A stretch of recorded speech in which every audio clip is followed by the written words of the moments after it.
Hello, I'm JJ Bull and I'm an analyst for Tifo Football. And in this video, we're going to look at Ruben Neves, that guy who plays for Wolves, and question whether he's good enough for Manchester United, because he's been linked there. The answer is yes, by the way. But we're going to look at why he's good enough for Manchester United and what he would bring to them, I guess, tactically, and how they'd be able to line up.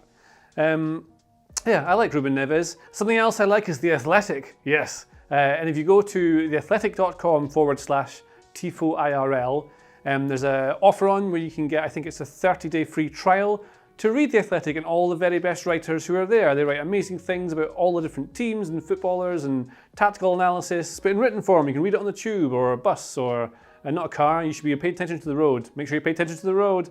That's something you can do. Read The Athletic. It's great. Yes, let's look at Ruben Neves and how he'd fit into Manchester United if he were to sign.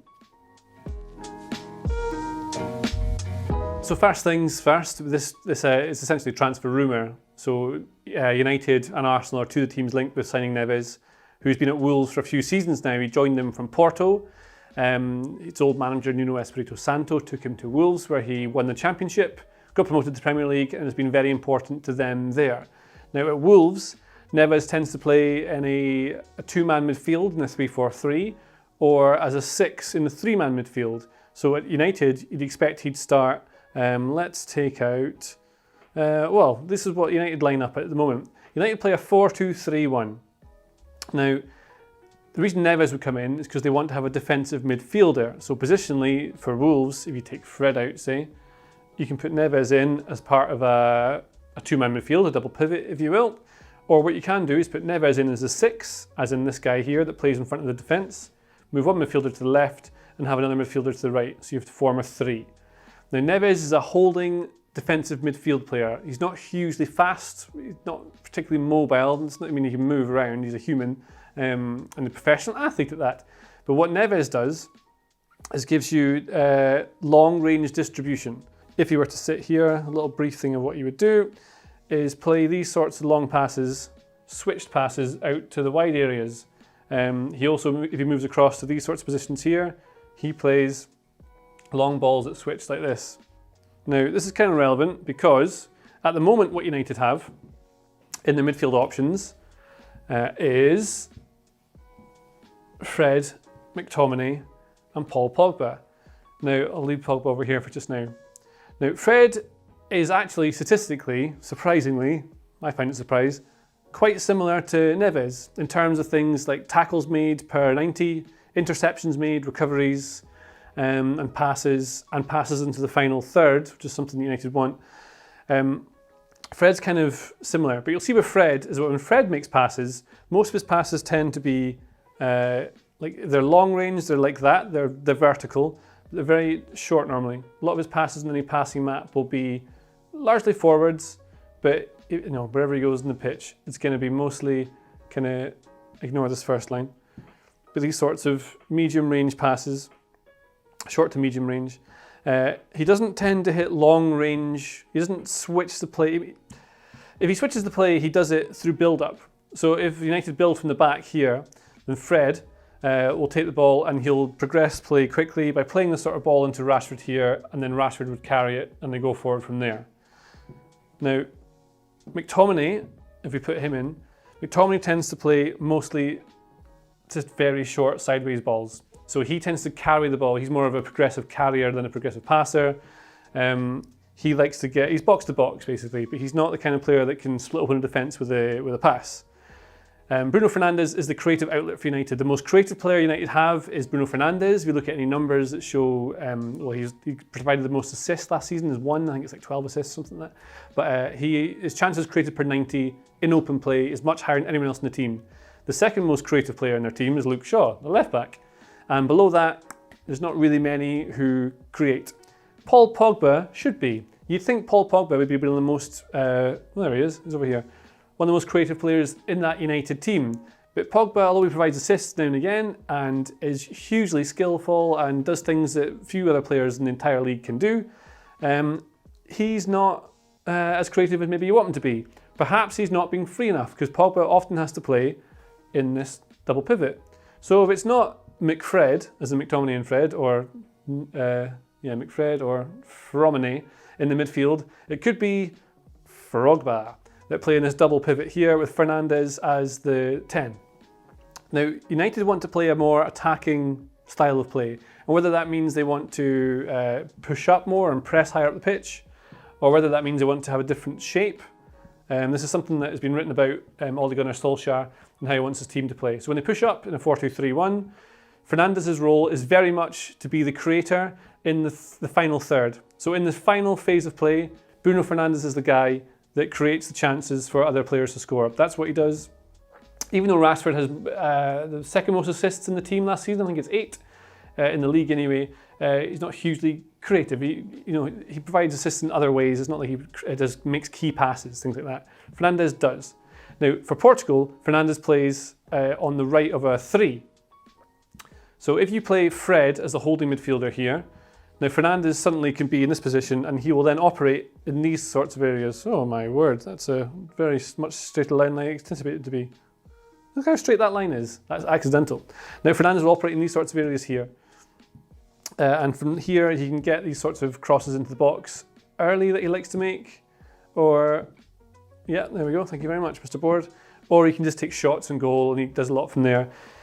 So to play with these two attacking 8s, that naturally pushes your wide players slightly wider because you don't want to congest the space. So if you have Fernandes as a 10 here, Pogba, if he's in a double pivot, Pogba then can't really go here because that's Fernandes' space, that's where he wants to play. And you need to leave room for the wide forwards to come inside. But if you have Pogba here, what tends to happen is that Fernandes will then start attacking, as I said, these sorts of areas around here, and Pogba will then attack these sorts of areas around here. That's what happens. But then Fred is the holding player to protect this midfield too, because Wan-Bissaka gets up here and Shaw is very creative from this left side, one of the most attacking creative players. Now, Fred has good numbers, but Fred is not, I would say, the best defensive midfielder that United could possibly have. And you think of the different styles and different profiles that United could fit in. And there's a video of this on Tifo Football that Alex Stewart has written round about sensible transfers for United and who they could get in. There's players like Ndidi and very defensive-minded players. What Neves would bring you, if you were to come in, is a reliable holding midfielder who doesn't roam from position, stays here. When United do push up, this boy can hit a football and it scores almost all of his goals for Wolves from outside the box. So say United are cramming people into the box around here, and the ball drops, and it often does, to these sorts of positions here.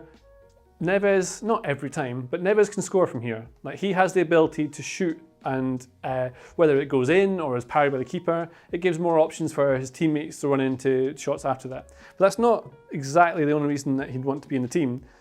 Neves has got good numbers for interceptions. In fact, only players who made more tackles per 90 in him in the Premier League last season. Fred's one of them, weirdly, but it's players like Yves Bissouma, Ndidi, Romeo, Allen, James MacArthur, the great James MacArthur, Ndidi. These sorts of players.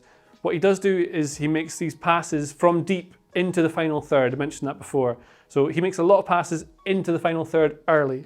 And that's the sort of thing that United really want to have, because they don't have any playmakers apart from Bruno Fernandes and Luke Shaw. But when United are trying to break down teams and they come up against a team in a deep block, what Neves does is he can dictate the play from here. He can spread the kind of passes out to the wing backs that are very, that's a winger, put him in here. These guys here, because he's got that passing ability, but he can do it from deeper too. So when they're trying to start an attack from deeper, rather than having to rely on Fred making very short passes in and out of this defensive midfield position, straight away, United can build the play, get to Neves, and before you know it, Shaw can be over here, or Rashford can be over here, and he can hit that long ball that switches play. It's relevant as well if they're building play on one side. So say we've got United building up all on this right side here, like this, yeah. So Maguire, Lindelof, pull across like this, right? So this is United kind of largely building up play. And when you do this, the opposition has to build their defence to block the side of the pitch. That's why teams do it. So let's build them in a 4-4-2. two they're up against here. From here, the play gets congested. I mean, teams like Burnley play in this kind of 4-4-2 shape and block space. There's not much to play with. Sancho's surrounded. Wan-Bissaka wants to get on the overlap, but they're surrounded. Fernandes can't really create from in here. Cavani's trying to get in the box to get on the end of a cross or something like that. But because the box is so congested and Sancho can't get on the ball, or Rashford or Greenwood or whoever's on the ball can't get the ball into him, there's no use. Straight away, you've got Luke Shaw, can just disappear up here. You get the ball, work it back to Neves over here, and there you go. That's his long-range passing. That's the thing he's best at, is smashing these balls across the pitch.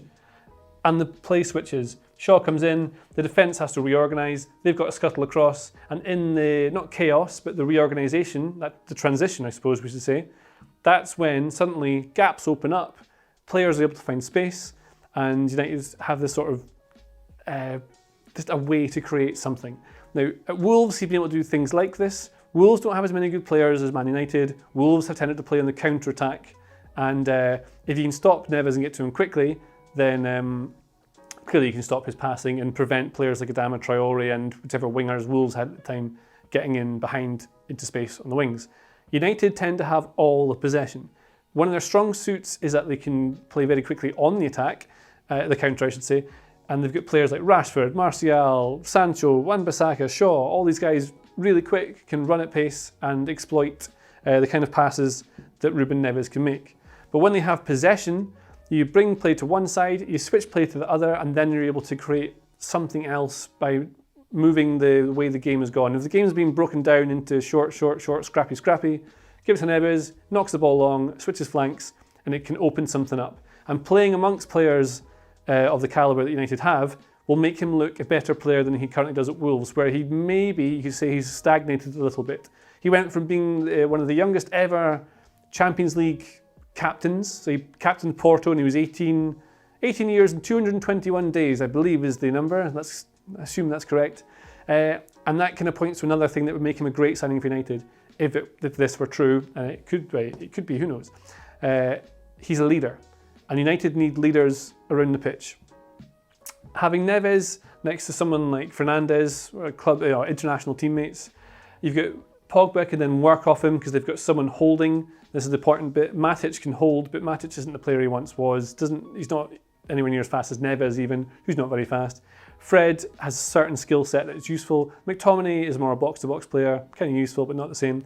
Neves gives them something extra and has that winner's mentality that you get at high-level clubs. And he was meant to be a Champions League player. He was supposed to be one of the bright players in world football by now, but rather than going from Porto to, I don't know, a bigger team in Europe, and Porto's a massive team.